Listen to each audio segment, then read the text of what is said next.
Alhamdulillah, alhamdulillahilladzi anzala as-sakinata fi qulubil mu'minin liyazdadu imanan ma'a imanihim. Asyhadu an la ilaha illallah wa asyhadu anna Muhammadar Rasulullah. Allahumma shalli ala sayyidina Muhammad wa ala ali sayyidina Muhammad. Subhanaka la ilma lana illa ma 'allamtana innaka antal alimul hakim. Rabbi shrah li sadri wa yassir li amri wahlul 'uqdatam min lisani yafqahu qawli wa la hawla wa la quwwata illa billahil 'aliyyil 'azhim. Rabbi shrah li sadri wa yassir li amri wahlul 'uqdatam min lisani yafqahu qawli. Yang kita hormati Bapak Mustahan Daulay selaku manajer PT SWP, Bapak Mustafa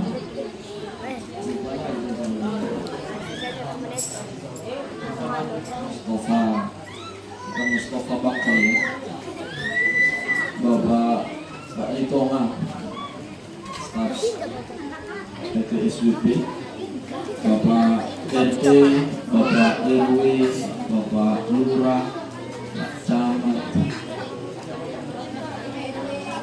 para alim ulama, tokoh masyarakat, bapak, ibu-ibu, hadirin hadirat yang dimuliakan, dirahmati Allah Subhanahu wa taala, serta anak-anak yang pakai baju cantik-cantik, baju seragam. Nanti anak-anak laki-laki minta juga, hei laki-laki, woi.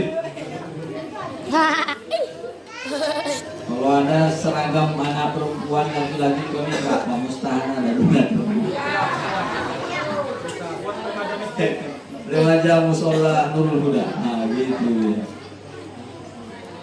Oh Bapak Ibu-ibu, hadirin hadirat yang dimuliakan, dirahmati Allah Subhanahu wa taala, yang saya muliakan, semoga kita semua dimuliakan Allah Subhanahu wa taala. Amin ya rabbal alamin.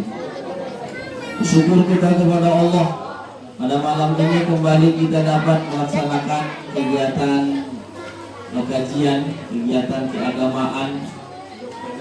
Mudah-mudahan langkah kaki, ayunan tangan, serta niat yang baik berkumpul di tempat yang baik bersama orang-orang baik, insya Allah. Di malam yang amat baik, ini malam yang paling baik di antara 7 malam itu, yang paling baik yang malam Jumat. Tempat yang terbaik juga di lingkungan kita ini adalah masjid atau musola. Maka mudah-mudahan kalaupun mati, kita mati dalam keadaan baik. Ada yang udah mau mati? Masih takut. Jangan dulu Pak Ustadz, masih muda, masih banyak tanggungan. Maka kita bersyukur kepada Allah Subhanahu wa taala, semoga niat kita, aktivitas kita malam ini mensiarkan agama Allah, dinilai sebagai ibadah di sisi Allah Subhanahu wa taala. Amin ya rabbal alamin. Kemudian berselawat kepada Rasulullah sallallahu alaihi wasallam. Allahumma sholli ala sayyidina Muhammad wa ala ali sayyidina Muhammad. Semoga senantiasa tercurah kebenaran kita Nabi Muhammad sallallahu alaihi wasallam kelak di yaumul kiamah. Kita semua tanpa terkecuali yang hadir di masjid ini, di musola ini, ataupun keluarga kita, mukminin mukminat, muslimin muslimat, kulluhum minal lihud, semuanya dapat syafaat dari Rasulullah sallallahu alaihi wasallam. Amin ya rabbal alamin. Bapak Ibu, karena kita ceramah tidak lama, ini pesan dari Pak Sakun, dari panitia ini, jangan lama-lama Pak Ustaz, nanti kami lapar. Makanya kalau sebentar saya ceramah, kuenya jangan dibagi dulu, saya bilang. Kuenya berarti nanti belakangan, pas nanti ada sesi tanya jawab. Kalau sebelum sesi tanya jawab, bagi kue dulu. Nah, sambil makan kue kan terbuka pikiran itu kan, nanya inilah.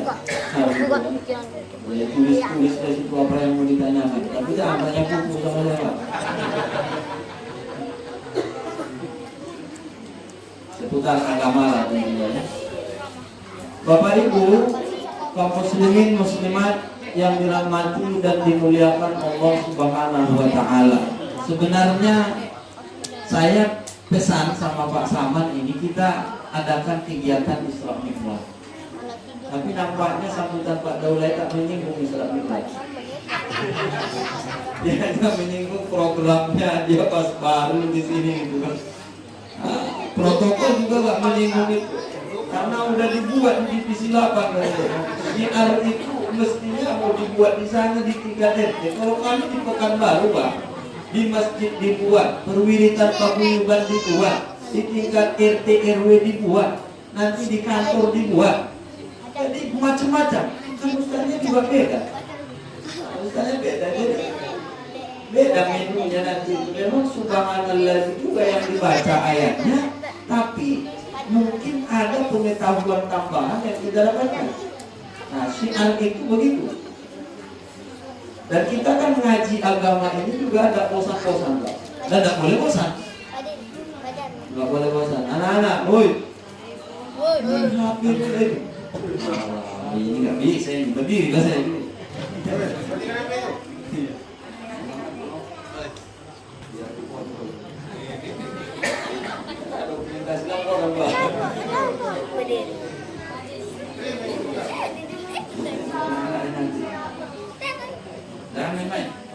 Tadi malam sebenarnya kami sudah Isra Mi'raj di divisi 6. Malam ini juga harapannya kita syiarkan agama ini. Ada ayat dari Al-Quran itu, wa may yu'azzim sya'airallah fa innaha min taqwal qulub. Siapa yang mengagungkan syiar Allah itu tandanya ada takwa dalam hati. Ada ketakwaan di sini. Jadi dengan berkumpulnya kita mensiarkan agama ini, itu buktinya bahwa kita memiliki nilai ketakwaan kepada Allah Subhanahu wa taala.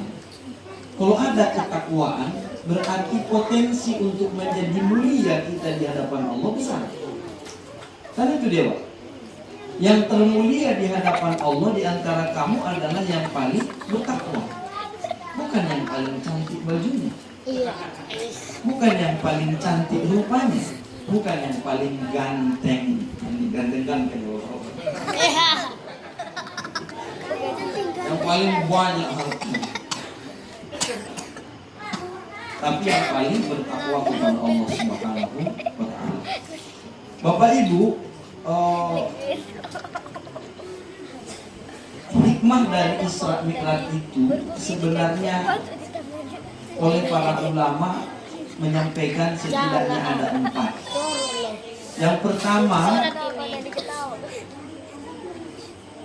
Yang pertama, tingginya derajat kehambaan itu di sisi Allah. Ini mengacu pada ayat Subhanalladzi asra bi 'abdihi. Kalau kita elaborasi, kita dalami sekilas memang kita orang awam kan, kita orang biasa, kita bukan ilmuwan. Tapi orang-orang berpengetahuan itu kan memiliki ilmu. Nampak wajah Ustaz di sini kan? Nampak. Itu aja tengok, kamu nggak usah kota.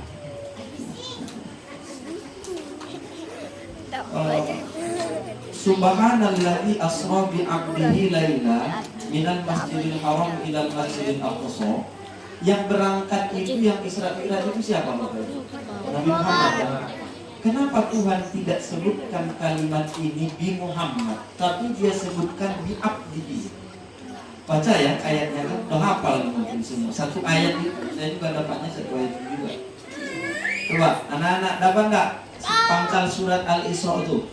Subhanalladzi Asra bi 'abdihi lailam minal masjidil haram ilal masjidil aqsa alladzi barakna haulahu linuriyahu min ayatina innahu huwas-sami'ul basir. Tingginya derajat kehambaan itu, maka posisi kata yang digunakan oleh Tuhan pada ayat ini diarti hambanya. Hambanya Muhammad, bukan bi Muhammadi, tapi hambanya. Berarti kita ini semua juga punya potensi seperti Nabi Muhammad, kan? Peluang yang sama seperti Nabi kita Muhammad SAW itu bisa kita miliki, bisa kita dapatkan. Walaupun bedanya Nabi itu dapat wahyu, kita tidak. Bedanya Nabi Muhammad itu orangnya jujur, kita kadang bohong. Ya kan?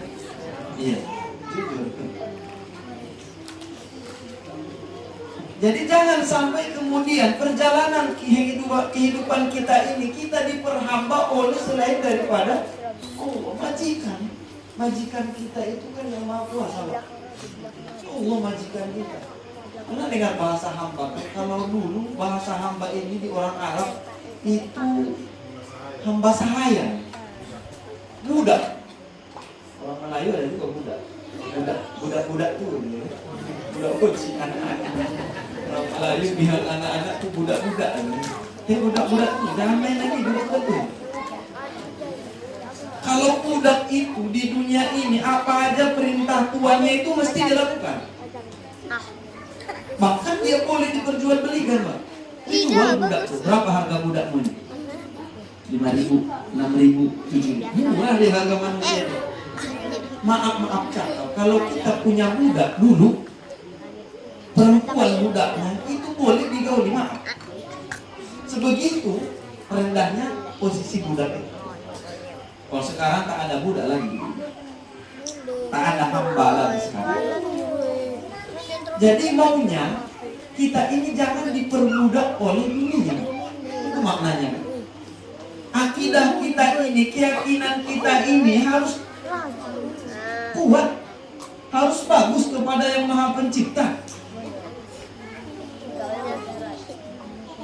Heran kita kadang lihat diri kita, Pak. Terkadang kita diperbudak oleh apa? HP. Terkadang kita diperbudak oleh pekerjaan, diperbudak oleh uang, diperbudak oleh kesenangan, diperbudak oleh dunia. Dunia saja yang ada dalam pikiran kita. Terlalu khawatir kita, padahal sudah dijamin hidup ini, Pak. Iya, sudah dijamin. Jadi anak muda ini yang mau nikah saja. Kau usah takut. Dulu saya nikah, gaji saya itu 600.000. Mana ada orang di PTAD ini karyawan gajinya 400.000? Iya tuh Pak Ustaz. Alhamdulillah makan nasi juga kami. Belum pernah saya makan kerikil. Belum pernah. Jadi dijamin Tuhan. Salah satu yang dijamin Allah Ta'ala rezekinya itu orang yang menikah. Jadi anak-anak muda kalau nggak sekolah, nggak kuliah lagi, daripada luntang-lantung begitu kan nggak jelas. Karena kalau mau ngapal Quran bagus, ya kan? Hafal dulu kami Pak Ustaz. 1 tahun ini targetnya 5 juz, itu jempol, bagus tuh. Didukung itu. Tapi harus ada target dong kalau mau hafal. Jangan pula ada target. Jarang gitu aja lah macam air gitu. Jangan. Targetnya berapa juz 1 tahun ini? Kalau nggak sekolah, nggak kuliah kan? Nah itu satu, itu hikmah. Tingginya derajat kehambaan itu di sisi Tuhan Yang Maha Esa, di sisi Allah Ta'ala. Itulah poin pertama dari hikmah Isra Mi'raj itu. Yang kedua, untuk memantapkan dakwah itu di tengah-tengah umat. Nabi itu kan diuji dulu Bapak Ibu. Diuji, istrinya meninggal, pamannya meninggal, orang-orang yang dia cintai meninggal dunia. Nah, untuk mengokohkan nilai dakwah itu, maka Nabi Isra Mi'raj dipanggil, ketemu sama Allah. Ketemu itu, berjumpa sama Allah Ta'ala. Irfa' ra'saka ya Muhammad is'al ma syi'ta. Muhammad, angkat kepalamu, minta apa yang kamu mau. Diminta sama Nabi kepada Allah, ya Allah, Banyak sebenarnya permintaannya itu termasuk kepada umatnya ini ya. Berikan aku gelar, apa yang mau kau berikan? Dulu kau berikan gelar kepada Ibrahim Khalilullah, kepada Nabi Adam Ruhullah, kepada Isa, kepada Musa Kalamullah. Kepada saya apa yang kau berikan gelar? Kepada Nabi kita apa gelarnya mau berikan? Habibullah. Habib. Sebenarnya makna Ruhullah, Kalamullah, Habibullah itu sama, kekasih Allah juga. Tapi lebih dekat dia makna Habibullah, lebih cinta lagi. Makanya Nabi itu adalah kepalanya, bosnya ulul azmi, pimpinannya Nabi yang 5 itu, dan pimpinan seluruh para rasul. Nah, untuk mengokohkan nilai-nilai dakwah itu maka dijumpakanlah oleh Allah dengan Nabi Shallallahu Alaihi Wasallam. Jadi kita maknanya kalau ada persoalan jangan langsung curhat ke orang lain, ibu-ibu. Curhat dulu sama Allah. Pimpinan kalau ada masalah, termasuk saya, curhatnya pertama ke Allah. Sebenarnya Allah itu marah loh kalau kita curhat bukan kepada Dia. Langsung ngadunya ke orang, cerita di warung kopi, cerita sama tetangga apa masalah dia. Allah tuh gak suka. Sebenarnya Dia pengen hambanya itu kalau ada masalah ngadu dulu ke aku, baru adukan ke situ. Ya Allah, aku begini, tahu aku ibaratnya begitu kata Allah. Tapi ngomong sama Allah, curhat dulu kita ke Allah. Baru kalau mau curhat sama orang lain, curhatlah. Ada ustadz dari daerah Mandailing sana, Bapak Ibu, dia katanya cerita, saya kalau butuh duit, mau minjam, saya ngadu sama Allah, kata dia, aku pinjam uang ya Allah, aku butuh. Baru dia pinjam sama orang. Dan setiap dia adukan dulu soalnya itu kepada Allah, baru dia pinjam ke orang. Tak pernah nggak dikasih, Pak. Jadi kita kalau mau minjam nanti minjam dulu ke Tuhan, baru datangi orang. Itu ilmunya, Pak. Dan dia katanya lakukan itu. Dan alhamdulillah, Pak. Alhamdulillah nggak pernah saya mau minjam itu kecewa. Tapi ku pinjam dulu sama Tuhan katanya. Waduhkan dulu sama Allah.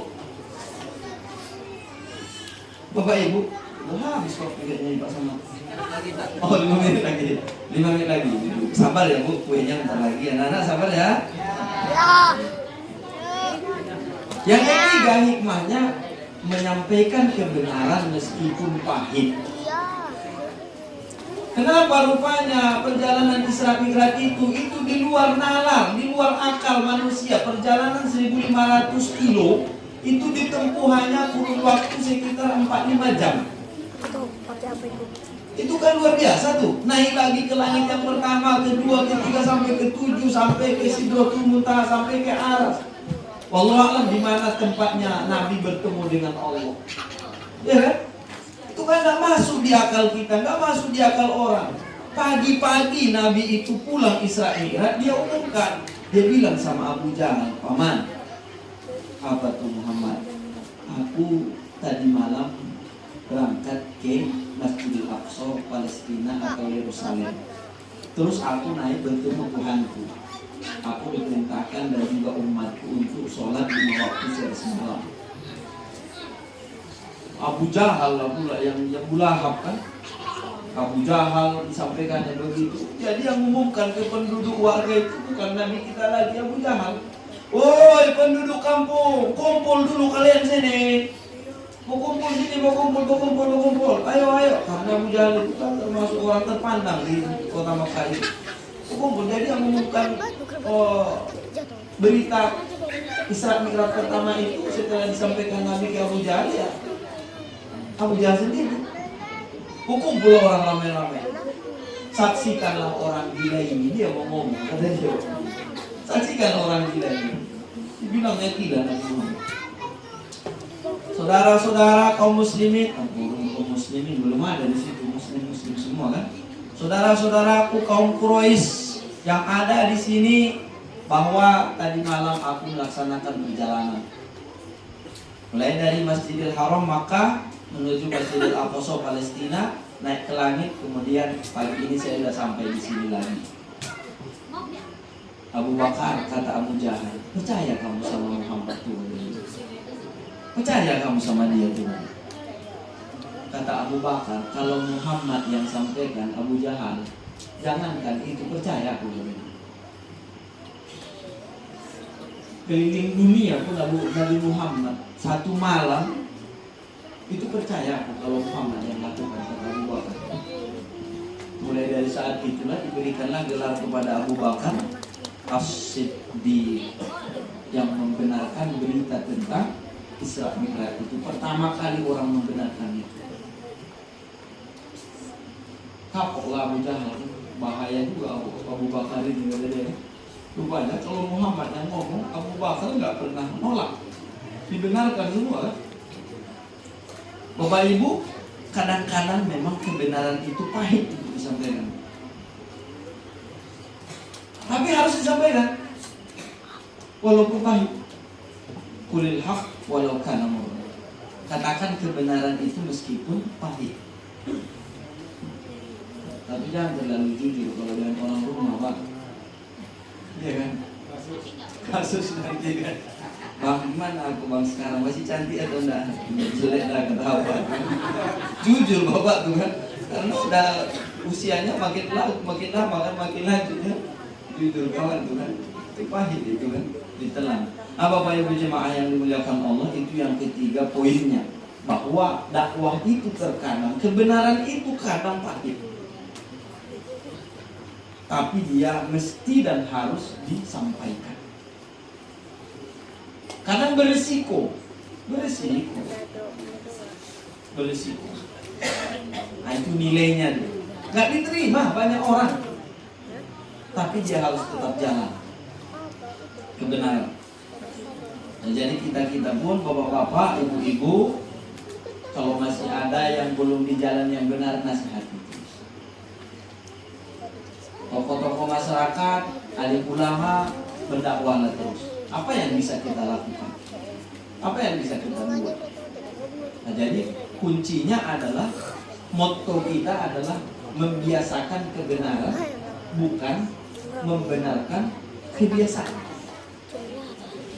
Apa tadi? Membiasakan kebenaran, bukan membenarkan kebiasaan. Allah udah biasanya itu Pak Ustaz. Jangan. Ada orang kayak gitu kan? Banyak. Budaya yang dilakukan di situ, kebiasaan-kebiasaan buruk di sekitar itu dianggap kebenaran. Itu salah. Tapi biasakanlah kebenaran, jangan membenarkan kebiasaan. Yang nggak betul ya katakan nggak betul. Yang betul ya dukung. Bagus. Pengajian ini kebenaran, harus dibiasakan. Ini tantangannya berat nih Pak. Mau merokok lah, harus sabar juga. 20 menit Pak, kita 2 menit lagi. 2 menit lagi. Yang keempat, hikmah dari Isra Mi'raj itu adalah menghapus syariat nabi-nabi setelah sebelum Nabi. Jadi nabi kita itu adalah rasul utusan Allah, nabi akhir zaman. Yang ajaran rasul sebelum nabi kita itu semua sudah dihapus. Buktinya apa? Ketika Nabi Isra Mi'raj dia jadi imam sholat di Masjid Aqsa. Itu pertanda bahwa syariat nabi-nabi sebelum Nabi Muhammad itu semuanya sudah dihapus. Yang berlaku adalah syariat Nabi Muhammad SAW. Buktinya juga kitab yang terjaga keotentikannya, keorisinilannya itu hanya Al-Quran.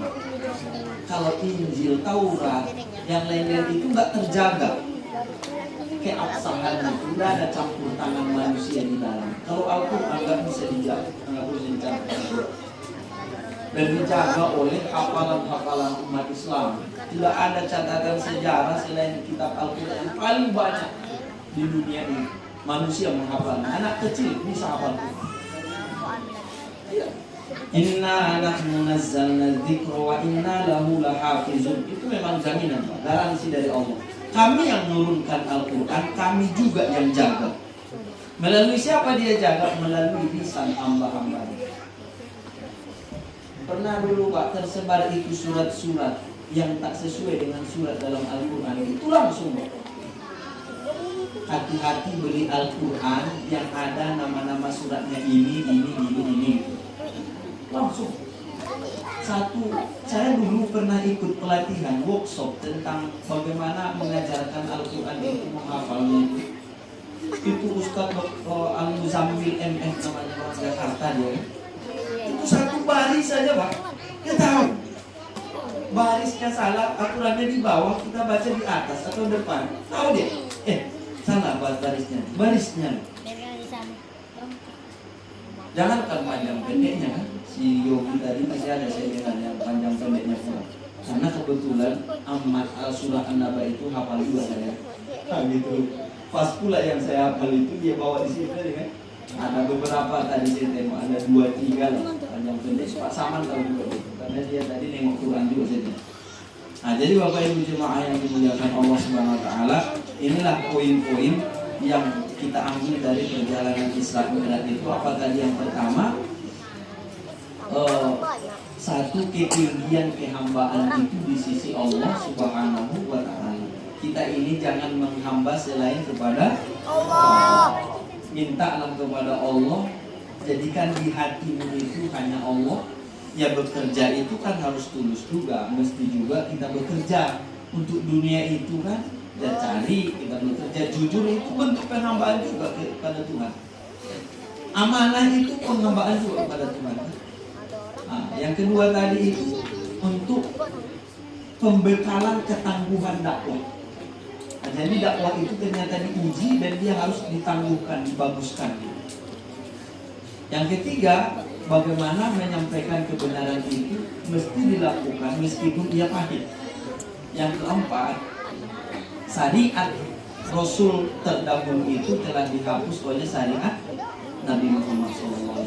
Jadi Bapak Ibu gak usah lagi kemana-mana pikirannya agama kita inilah yang terbaik dan ada jaminannya dalam Al-Quran, gak bisa dititik, gak bisa di-delete, gak bisa dihapus.